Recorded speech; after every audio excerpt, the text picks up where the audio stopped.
Hello everyone, welcome back to NABARD Grade A 2024 Phase 2 All-in-One Batch as well as MCQ Batch. This is your first class, which is also a demo lecture for MCQ sessions. We are going to see 15 important MCQs today, which are asked in your NABARD Grade A Phase 2 exam.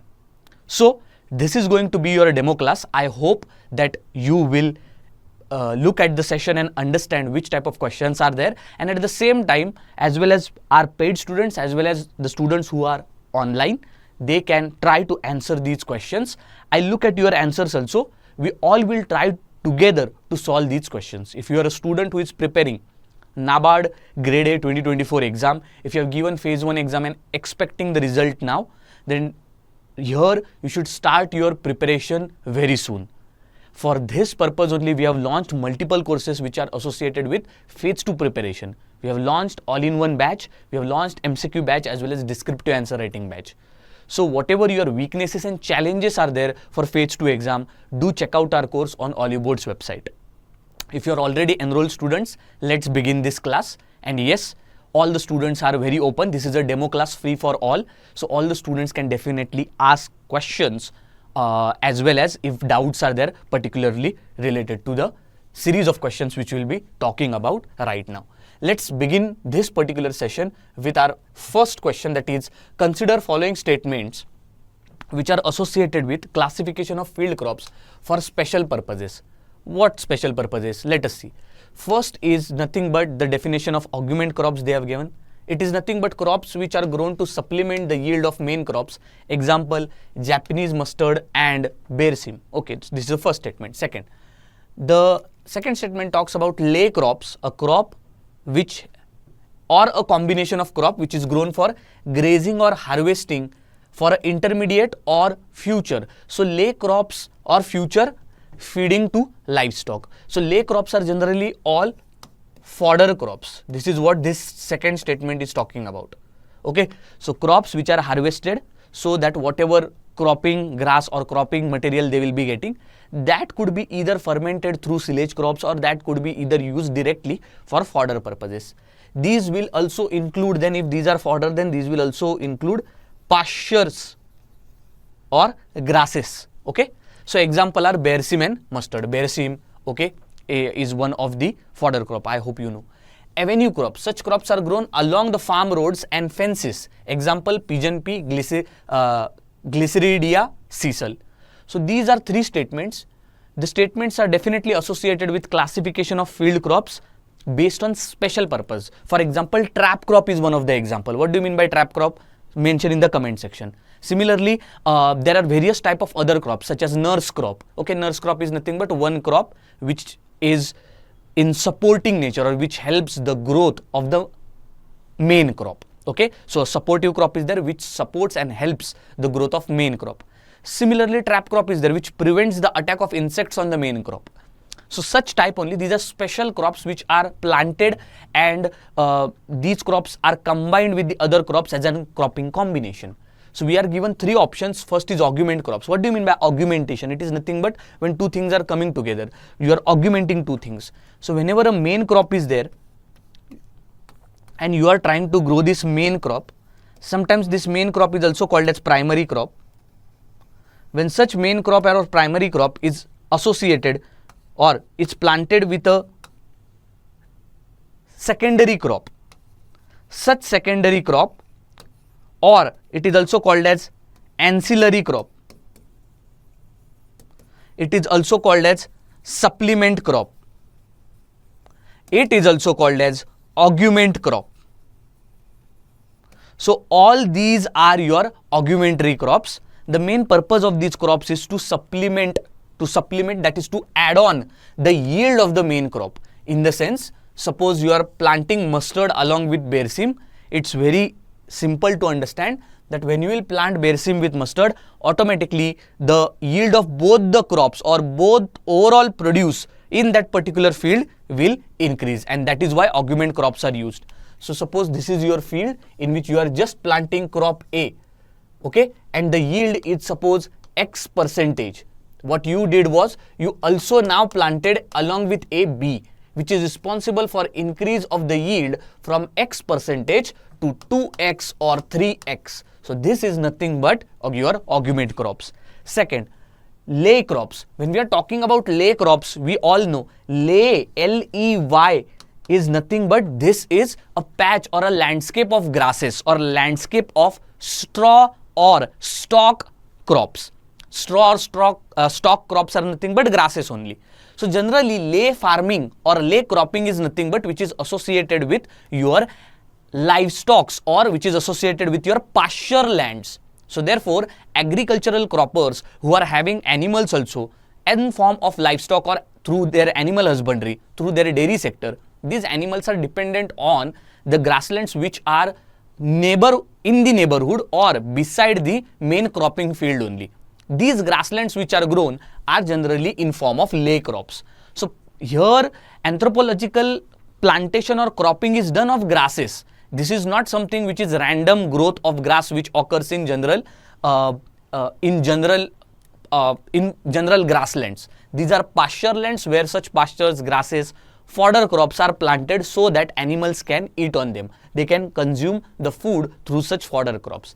The second is lay crop and third is avenue crop. These crops are planted. So we all know that any road, any village, these village roads in every state in India, these are having different name. For example, in some states these villages are called as gaos. In some states these are also called as poors. In some states these are also called as goodies. In some states these are also named as various other things. Okay, so villages, some state towns, some states these are also called as your cluster of villages. So various villages, various roads in the local languages are having different names. Yes or no? Similarly, if you move to the Western countries like United Kingdom or your USA or Canada, there you will see that the roads, the extended roads are called as avenue. So these streets, roads, okay, these are called as avenue. That is why if you watch Hollywood movies also, you will see that on the address it is written that 24th Avenue, 16th Avenue. So it is nothing but it is a road. For example, in Bangalore, take example, or in Mumbai, if you take example, street number 7, sector number 8, sector number 24. So this is how block system development is there in India. Similarly, in US, it is more about avenues. Avenue is a road. So avenue cropping is nothing but when crops are planted beside the road. Simple. Understand the meaning of avenue. Avenue is a road. So crops planted beside the road. We have to find out which of the following statements are correct, and all these three statements are correct. So that is why our answer will be all of the above. Next. So all these three statements are correct here. Next question. In the wake of recent emphasis of fortified foods, so considering the National Food Security Act, where we are trying to bring out qualitative as well as quantitative solution for the food security for the population, most importantly below poverty line, consider the following statements with respect to fortified rice. So now we will be talking about fortified rice. Now why fortified rice is very important? It is because you take example of Asia as a continent, or you take example of a country like India, Pakistan, Bangladesh. These Asian countries are heavily nourished by rice as a cereal as well as staple food. So rice is a staple food in this whole continent of Asia as well as in different countries in Asia. So that is why you will see that major of the population is mainly dependent as their dietary source from rice, as well as it is a main staple produce. That is why here fortified foods, when we are trying to create, it would be very important that rice is one of the parts of the fortified foods, because it is consumed in a day thrice, and most importantly at a very large scale, at least in Asia continent. That is why three statements are given and we have to find what are the correct statements. The first statement talks about rice fortification is cost effective, culturally appropriate strategy to address micronutrient deficiency in countries with high per capita rice consumption. Per person rice consumption in India is very high. Similarly in Asia it is very high. Asia is the rice bowl of the world. You will see that overall rice production, cultivation in this overall Asian countries is also high, and at the same time consumption is also high. So rather than where Western countries you will see dependent on wheat through bread, we are more dependent on direct steamed rice.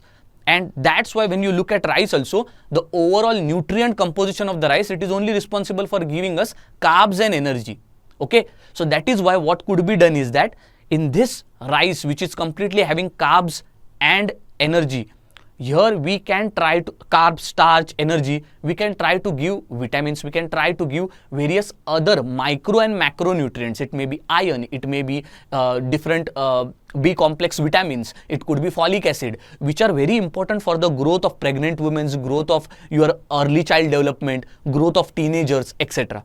So that is why it is culturally appropriate also, because we eat rice and at the same time it is cost effective also. Throughout the India, north, south, east, west, everywhere rice is consumed. It's seasonal also in North India. Here you will say that no sir, we only eat chapati. No, it's not like that. It's seasonal. You will see that in north also heavily rice is consumed. The second point is, it has potential to deal with India's problem of malnutrition and anemia.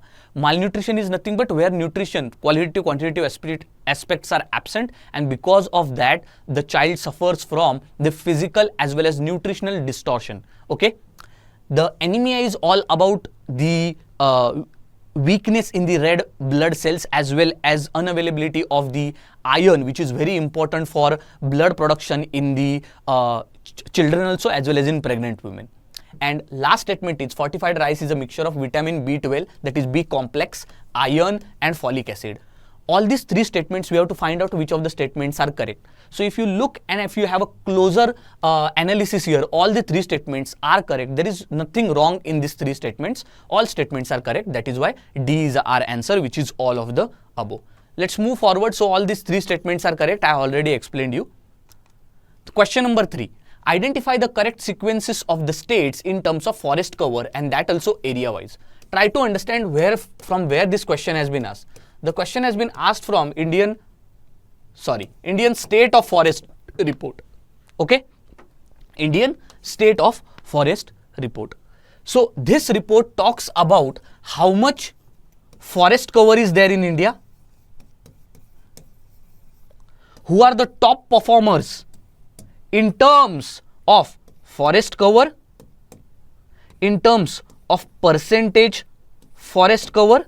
This first forest cover is in terms of area, second is in terms of percentage to their total area, third is then UT and state comparisons of the forest cover, etc. So here we are more concerned with what is the correct sequence of the states in terms of forest cover, and that also area wise, not percentage wise, area wise. So we all know that Madhya Pradesh is the state which is having rank 1. So that's why our answer here is A, Madhya Pradesh, then Arunachal Pradesh, then Chhattisgarh, then Odisha. Okay, so Madhya Pradesh, Arunachal Pradesh, Chhattisgarh comes third and fourth comes Odisha. Remember this very carefully. So A is the correct answer. If you look at India overall, Madhya Pradesh is also a huge state if you compare with it, the area wise, and this is the state which is having largest forest cover. After that, Arunachal Pradesh, Chhattisgarh, Odisha, Maharashtra. If you consider percentage of forest cover divided, which is based, this percentage of forest cover is based on the total area of the state. So what percentage of total area of the state is forest cover? Based on that, northeastern region of the country are having highest percentage of forest cover with respect to total geographical area of those state. The first is Mizoram, which has out of 100%, 84.53% forest cover is there. Arunachal Pradesh, out of 100%, 79.33% forest cover is there. Meghalaya is 76%, Manipur is 74%, and Nagaland is 73%. This shows you that how much forest cover is there. Now one more interesting question, which of the following is correct with respect to primary functions of agricultural credit department in the country? If you don't know what agricultural credit department of the country is, it is nothing but it is RBI's arm which looks after financing and credit availability to the agricultural population in the country. You can read more about it, but this is what the department is all about. There are three statements given here. First is to coordinate the functions of RBI with other banks and state cooperative banks with respect to agricultural credit. So the first function they are talking about, it is more of coordination. So let us write it down. First is coordination. The second statement which we are talking about, to maintain an expert staff to study all the questions of agricultural credit which are available for consultation by central government, state governments, scheduled commercial banks and state cooperative banks. So the second statement we are talking about, maintain expert staff to study all the questions of agricultural credit. So here analyzing,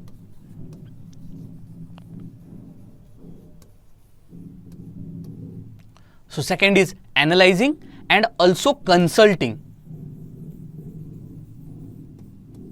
Analyzing and consulting the central government, state government and scheduled commercial banks also and cooperative banks. And the third statement talks about to provide legislations or regulations, rules, laws such that to check the private money lending activities which are out of formalization of credit. So all these three functions are given here. We have to find out that which of the following are correct. If you look at it, all the three statements, the first statement, yes, Agricultural Credit Department is the whole and sole arm which looks after the coordination between RBI and rest of the banking institutions for credit availability. Analyzing and consultation is the second major important function of this Agricultural Credit Department. And the last most important thing is, yes, the only authority which can check into private money lending and any other malpractice which is done by zamindars, saukars, that is also checked through proper legislation by your Agricultural Credit Department only. Again, all three statements are correct. So here, when you are looking at, these are all the primary functions which we have already discussed. The additional functions which we are additional information here is All India Rural Credit Survey Committee under the chairmanship of Sri Gorwala in 1954 has suggested various recommendations on the activities of RBI in rural credit. Okay, these are institutionalized and establishing National Agricultural Credit for Long-Term Operations Fund in 1955 and National Agricultural Credit Stabilization Fund in 1956. Rest all the statements and explanation I have already told you. Let's move to the next question. Now this is a very interesting question. Try to understand. Consider the following statements with respect to crop diversity program. Have you read about crop diversity program?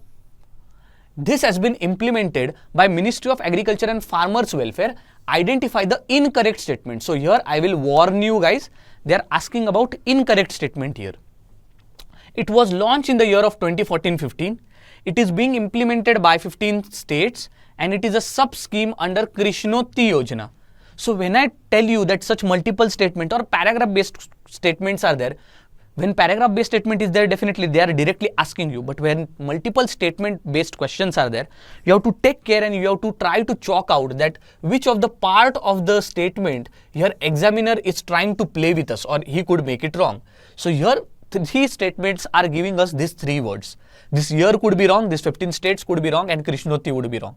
One thing about this government scheme which I know, that it is a part of Rashtriya Krishi Vikas Yojana. Rashtriya Krishi Vikas Yojana, not Krishnoti Yojana.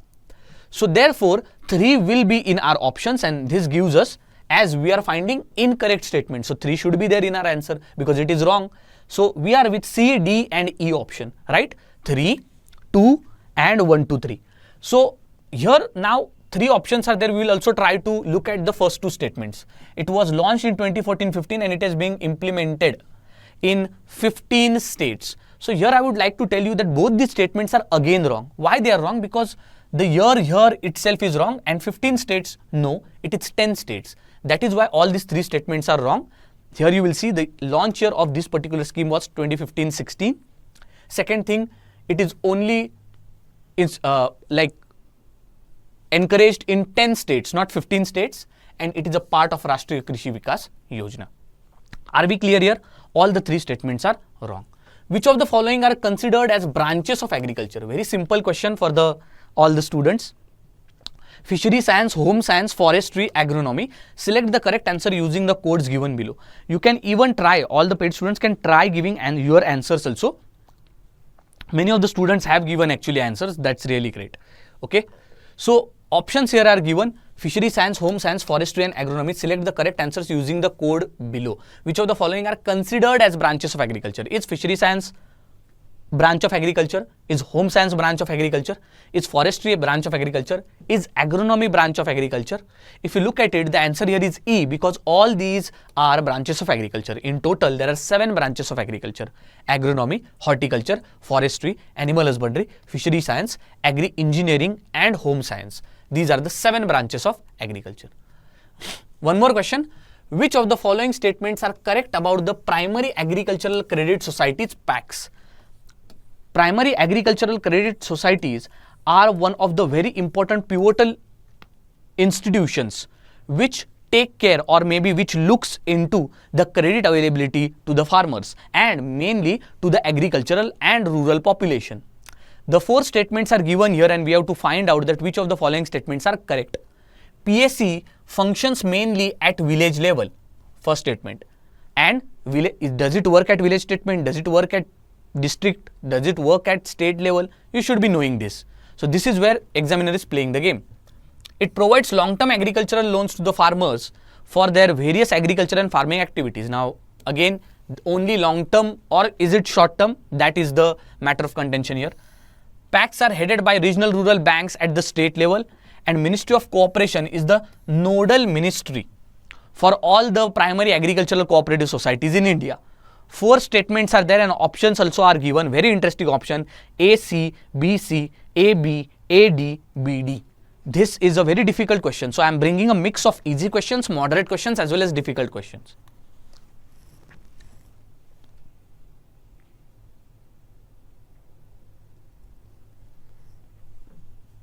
Yes, anybody? Yes, someone is saying A, someone is saying B. I knew this, that many of the students are going to give this particular answer wrong. So the answer here is D, which is nothing but A and D. Yes, PACs, when we are talking about, they function at your village level only, and when we are talking about Ministry of Cooperation is the main ministry of this particular organization. So let us look at the statements. A is correct because primary agricultural credit societies work at village level. Okay, the A is correct. So your C will not be correct. So when you are looking at the statements that overall the PACs are at village level, they act as a last link between the tier 3 cooperative credit structure, which is headed by state cooperative banks at state level. So your regional rural banks are not at state level. Actually, PACs are headed by state cooperative banks at state level. Remember this, very important, very, very important. Credit by state cooperative banks is transferred to district central cooperative banks that operate at district level. And if you look at PACs, they directly deal with farmers. B is not correct because PACs provide short-term loan. So that's why I was telling you guys that examiner can change your long-term to short-term. Many of the students have given wrong answers. Don't worry. This is a time where we try to learn from the questions. 3 types of agricultural loans are there: short-term, medium-term and long-term loans. Generally, long-term loans are for infrastructural activities. These loans extend from your more than 5 years to 15 to 20 to even 40 years. The general PACs or your agricultural credit which we are talking about is related to your short-term and medium-term loan. This medium-term loan could be associated with any of the infrastructural or technology loan which has been taken related to machinery, tractor, etc. The short-term loan is more associated with the agricultural credit needs, that is for the seasonal cropping. Okay. So cropping loan 1, cropping loan 2, these are the types which are taken. Statement D is correct because Ministry of Cooperation is the nodal ministry of PACs. So this is why the answer of this particular difficult question was option A and option D. This is the correct answer for us. So it provides short-term loan and PACs are headed by state cooperative banks at state level. And then they give the credits to the district cooperative bank at district level. Next question, question number 8. With respect to minimum support price, consider the following statements. We have to find which of the following statements are correct. The concept of MSP was implemented by central government in the year of 1965. Again, that year you have to remember. The implementation of MSP is done by Commission for Agricultural Cost and Prices, CACP. But we know that recommendation is done by CACP, right? Implementation, is it done by CACP or CCEA? So this is the question main. And then Agricultural Prices Commission was formed in 1965. This is our second statement. Sorry, I missed it. The price of commodity does not fall below minimum support price even if the product is in excess. So this is the D statement. We have to find out which of the following statements are correct. So as I told you, the C should be wrong, right? Why? Because who does the implementation? Is it CCEA or is it CACP? It's CCEA. Again, you look at the D statement also. The price of the commodity does not fall below minimum support price even if the product is in excess. Is minimum support price a price mechanism which is dominated by market forces, or is it an government calculated price? This is what you have to understand and then answer this, that whether D statement is correct or not. So here you will see the answer. The answer here is, the correct statements are only A, B, D, because C is correct. So here try to understand the D statements.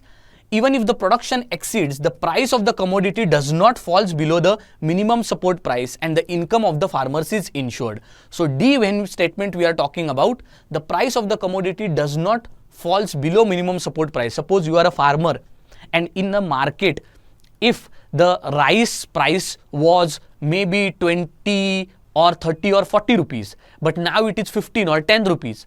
So even and if the reason in the market is about rice being excess in the market, still government will pay the minimum support price of 18 or 19 rupees to the farmer because it has declared the price. So therefore the price of the commodity will not fall even if any of the market forces are dominating it.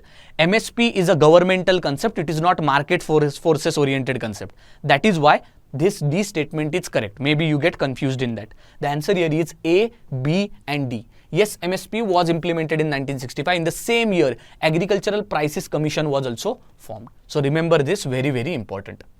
Okay. So here you could see B statement. Agricultural Prices Commission was formed in 1965. The Commission for Agricultural Cost and Prices is a decentralized organization of government which was established in the year of 1965 same. This gives recommendation of the MSP that these are the MSP prices and these are our recommendations. Then CCEA, that is nothing but Cabinet Committee on Economics Affairs, it is responsible for two things. First is, it is responsible for implementation, that is execution, as well as declaration of the MSPs.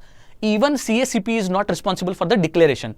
The CCEA does the declaration and implementation. So with this, I think we got enough idea about it. Let's move to the next question. A paragraph has been given and this is exactly how the NABARD questions do come in, especially related to animal husbandry, diseases, horticulture, etc. The disease symptoms are characterized by initial slight yellowing of the foliage. Foliage is what? It is nothing but the leaves which are dried out. And wilting of the upper leaves that progress in few days into permanent wilt. With the leaves being attached, the time above the ground systems are evident. The vascular system of the plant is discolored, particularly in lower stem and roots. Identify which of the following disease we are talking about. Look at the paragraph of the 3 lines which have been given. We can try to associate that. First thing, the overall disease is talking about the dryness. It is also talking about the wilt-like condition. What is wilting? Wilting is nothing but the wilting point is there. So when you understand that plants require water, there is something which is called as potential evapotranspiration. The amount of water which is lost because of evaporation and transpiration. That much exact amount or more than that is absorbed by the roots of the plant so as to balance the water availability in the overall morphology of the plant.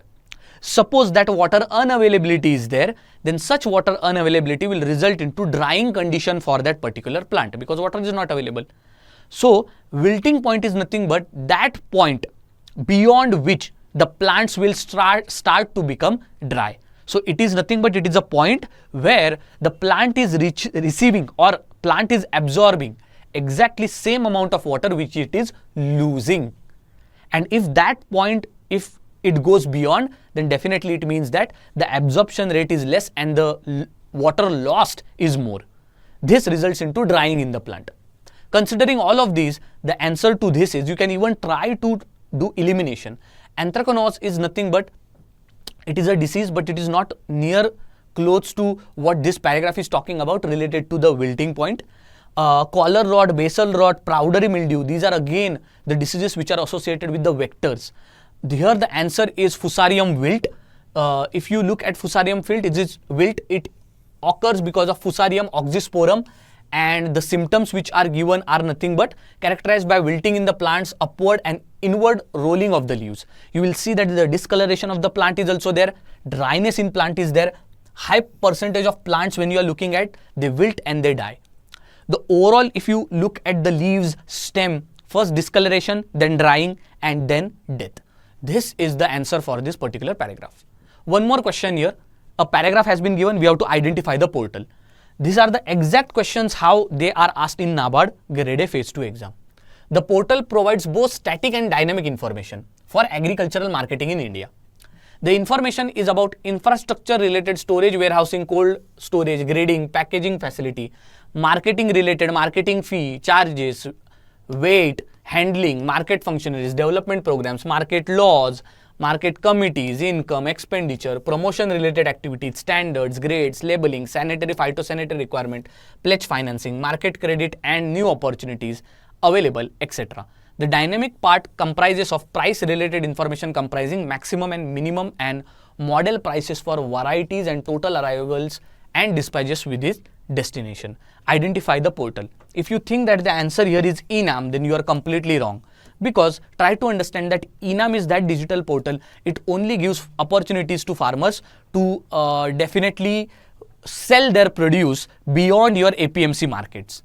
So here this portal is talking about more of not buying and selling, but which is associated with marketing of your agricultural produce. And that is why the answer here will be your AgMark net. AgMark net. So this is the particular portal which we are talking about, and D is the correct answer. Okay. Next, which of the following statements are correct regarding Narmada Nidhi, a hybrid variety of chicken? So latest your current affairs is there. Narmada Nidhi is the hybrid chicken which has been developed in MP. So Narmada Nidhi is the improved location specific variety of the chicken developed by College of Veterinary Science and Animal Husbandry. Okay. It has been developed by crossing two chicken breeds. First is Kadaknath and second is Jabalpur. Kadaknath is native black in color and Jabalpur is colored broiler. And C is it is a dual purpose colored chicken variety. Very interesting question which has been asked. So let us try to solve this. You also give me your answers.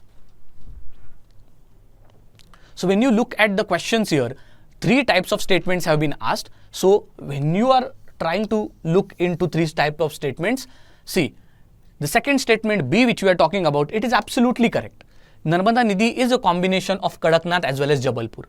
Now, is it a dual purpose chicken?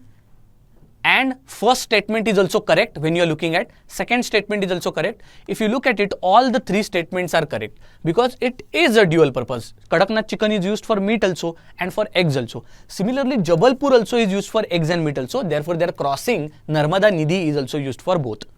Second thing, yes, it is developed by College of Veterinary Science and Animal Husbandry. Okay, so you will see that this is the correct answer.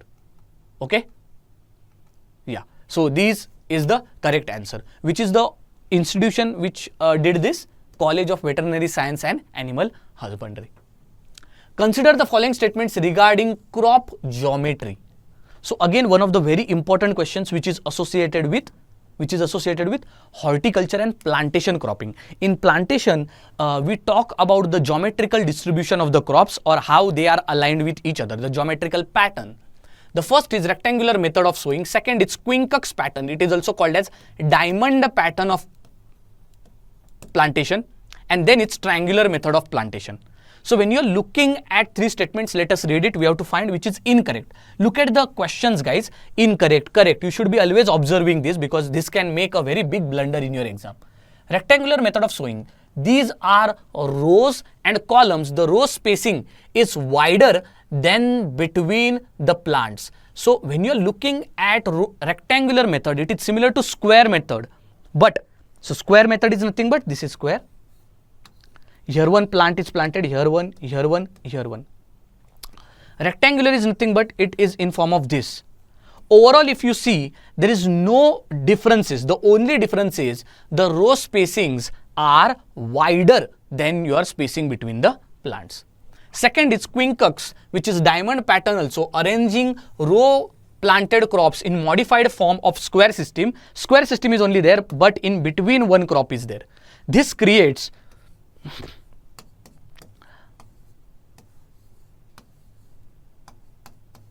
multiple squares with crop in a center, and this creates a diamond like shape. So this creates a diamond like shape. This is your quincux system. And triangular method, it is recommended for wide space crops like coconut, which is exactly correct. The answer, see, the third statement is correct. So therefore in our answer, third statement will not be there. So here third statement is there, so this is not our answer.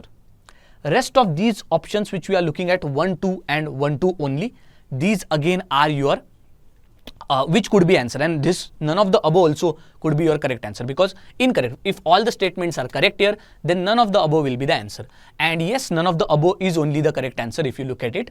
Rectangular, exactly as I told you, row spacing, look at it. Suppose this is my square pattern. Observe here, concentrate. Suppose this is the square pattern of cropping which I am doing. These are the columns and this is the row. What if I increase the row spacing and make it more wider? What will happen?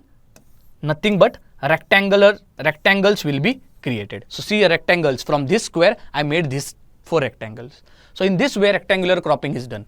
Quincux, I already told you, it is nothing but diamond pattern like this. So diamond pattern like this, where 4 crops are planted on the vertices of the square of a plant, and triangular method is nothing but the cropping is done alternately in the rows, first row, second row, third row, in terms of triangles, and here widely spaced crops are planted like coconut. Question number 12. Consider the following statements with respect to intercropping. So again an interesting topic. Intercropping have different growth habits and zero competition to each other. Okay, first statement. Parallel cropping is growing 2 or more crops simultaneously in the strip wide enough to permit independent cultivation but narrow enough that crops will interact with each other. What is this statement talking about? In parallel cropping, it is saying that 2 crops will be independent of each other also and dependent also of each other also. In the sense, these would be independent such, okay, these would be wide enough, that is, they are widely spaced, they are away from each other in such a way that even if they are wide, doesn't matter, both of the crops will grow fine. And at the same time, they are also close to each other. The spacing is such that crops are wide also, crops are close also. They are close such that they will interact with each other. Okay, so parallel is this. And companion cropping is nothing but production of both intercrops is equal to that of solid planting. So these are the 3 statements. We have to find which of the following statements are correct. So read the statements properly, try to answer it. So strip cropping, parallel cropping, and then companion cropping. Companion cropping shows production of both the intercrops is equal to that of its solid cropping. Companion cropping is nothing but when 2 crops are planted together, and when these 2 crops are planted together, definitely what? This improves the yield of both of the crops. Okay. So overall, if you look at the answer here is C, that it's 3 only. The statement 3 is only correct. Why only 3 is correct? As I told you, yes, companion cropping shows that the production of the both intercroppings is equal to that of solid planting. That is, even if the 2 crops A and B are there, and if you're planting them separately, the companion cropping shows that the yield or the total production of these 2 crops, when they are cropped together, that yield would be equal or greater than your solid planting. The third statement is correct. First 2 statements, what they have done, examiner was very smart. What he has done is that he has just interchanged the statements. Now, why interchanging of the statement he has done? Generally, the second statement is related to your strip cropping. In strip cropping, large strips of crops are there. Each strip, when you are looking at, multiple crops are planted, but the crops are planted with a proper isolation distance. The distance is such that crops are wide enough that they are independent and close enough that they can interact with each other. Whereas parallel cropping we are talking about, here different growth, when 2 crops are planted in parallel cropping, their overall habitat, environment from which they are coming, that is totally different of each other, and at the same time they do not compete with each other. That is why strip cropping is talking about 2 or more crops wide enough as well as narrow enough. Parallel cropping talks about 2 crops planted together which are different from each other, and companion crop, yes, that is production of both these intercrop is equal to your sole crop or greater to a sole crop. Question number 13, consider the following statements related to cultivation practices. Harrowing, weeding and thinning has been given. Let us read and try to solve them. Harrowing is tearing or scraping the surface of the soil in inter or intra-row spacing of the crop using the tools or implements. Weeding is the process of eliminating competition of unwanted plants to regular crop in respect to nutrition and moisture. Correct. Second is, we have to find which are incorrect. Thinning is removal of excess plant, leaving healthy seedlings. So this sounds also correct. Second is correct. Third is correct. The first one when we are looking at, so look at the options here, 1, 2, 1, 3, 2, 3 and none of the above. The third statement, thinning is the removal of excess plants, leaving healthy seeds. So thinning is also, when we are talking about, 2 things are there. One is roguing and second is thinning. Roguing is nothing but when an unwanted plant is removed, and thinning is nothing but when overall population of the plants, if plants are in excess population, then some of the plant population are removed. E is your correct answer. None of the above will be your correct answer. D is not. E is your correct answer. Mistake from my side. Okay. Harrowing is tearing or scraping of the soil surface inter-area or inter-row spacing of the crop using tools or implements. Weeding is the process of eliminating competition of unwanted plants. That is also correct. And thinning is the removal of excess plants, leaving healthy seedlings. So thinning here, I hope that you are knowing a particular term, optimum plant population, OPP. Optimum plant population is nothing but that particular number of plants which are grown in the field, which gives you highest total output of production. The more plants, if you try to plant beyond the number of optimum plant population, you will see that either your overall produce will decrease and yield also will decrease. So optimum plant population can be only taken place when a proper number of plants are properly planted with a proper isolation distance and width between the 2 crops. So when you are taking into all these things into consideration, you will understand that 2 activities. Roguing is nothing but if any unwanted plant is grown, unwanted species is grown, then roguing is nothing but you remove the rogue or different plants. The breed which is not expected, that is removed. And thinning is nothing but in one shot only you remove some of the population of the plant.